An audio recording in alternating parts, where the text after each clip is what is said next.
Welcome back to the Road to City Hall. Yesterday, more than 200 city students took part in Civics Day. It's an event that is the culmination of a 10-week program in schools that's led by the nonprofit group Generation Citizen. The semester-long course seeks to engage young people in the democratic process. And this year, students worked on projects involving hot-button issues, including stop and frisk, cyberbullying, and gun violence. Joining me to talk about the program is Scott Warren, who is the co-founder and executive director of Generation Citizen. Welcome to the program. Good to see you. Thanks for having me.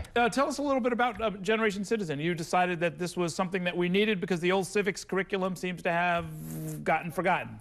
Yeah, I mean, I think the reason that we have Generation Citizen is for two principal reasons. One is that, you're right, civics isn't in the curriculum for a number of reasons. It's just been pushed out. We focus on math, we focus on science, we focus on English. They're all important, but we've forgotten why it's important to learn to be an active citizen. The other thing is that your grandfather's civics, for lack of a better term, is one in which we have the three branches of government. Here's how a bill becomes a law.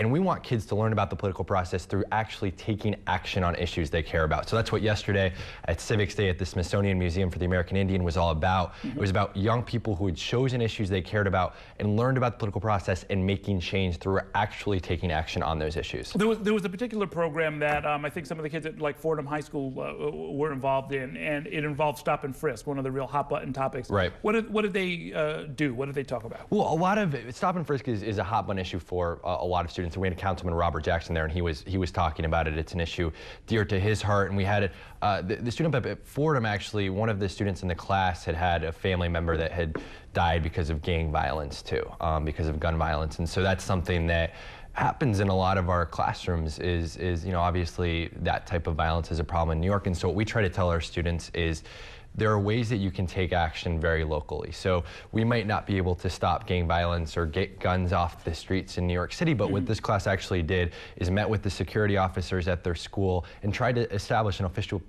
liaison with the police office. And so I think that's something that when we talk about stop and frisk, one of the problems that's happened is that there's a lack of trust on both sides, between young people, between police officers, and getting them together to have a dialogue and really talk about why these issues are occurring is something I don't think politicians think enough about, and it's something that this class was trying to do. Oh, that's pretty smart, actually. NYPD, you know, I hadn't really thought about it, but those security officers in front of every school are NYPD, and the kids get to see them every day, and so there's a link that could be developed there. In doing all of this, teachers, there's 60,000 odd teachers, can they come to you directly? Can they sort of try to get this curriculum installed in their particular classroom, or do you have to negotiate with the Department of Education and the principal and everybody else? No, I mean, the DOE in New York City knows that we're around and you know, likes what we do. We've aligned our curriculum up with New York City standards, and we worked with over 2,500 students in the city this year. We want to work with almost 4,000 next year. So yeah, we want teachers to get in touch with us. We think that this is the type of curriculum that can be in every single school in New York City. So we really want to expand our reach. We want every young person in the city to realize that their voice matters, but also to advocate for common sense solutions like the one I just talked about for stop and frisk. You know, I got to mention to you, I mean, we just talked a few minutes ago with some other folks about non-citizens voting, legal immigrants voting, and in a system where I think something like 40% of the kids are immigrants. You know, it's great to get everybody prepped for civic involvement, but there's certain doors that are not going to be open to them at the end of the process, right? I agree. I also think that as a society, we put too much weight on the vote. I think the vote's important. I think we should all vote. Only 4% of eligible 18 to 30-year-olds voted in the 2009 mayoral election, which is way too low.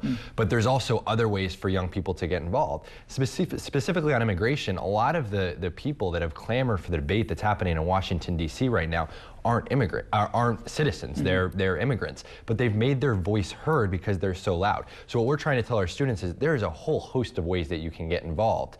One is voting, but if you can't vote, you can still get in touch with elected officials. You can organize others that maybe can vote. You can get media attention. So part of it is hopefully we you know, soon have a country where more people can vote and less people are disenfranchised. But there's so many other ways that people can actually participate. Okay, very good. Do you have any sense from the young people you're dealing with which way they might be leaning in the mayoral race? Do they like what they're hearing? Do they feel like they've got a candidate or candidates who are talking to them? I mean, that's a good question, and I think we've just started to talk about that in our classes. I will say there hasn't seemed to be a candidate that's really galvanized the youth vote yet, and from my perspective too, we have some decent candidates out there, but there haven't been any that have really talked about big ideas.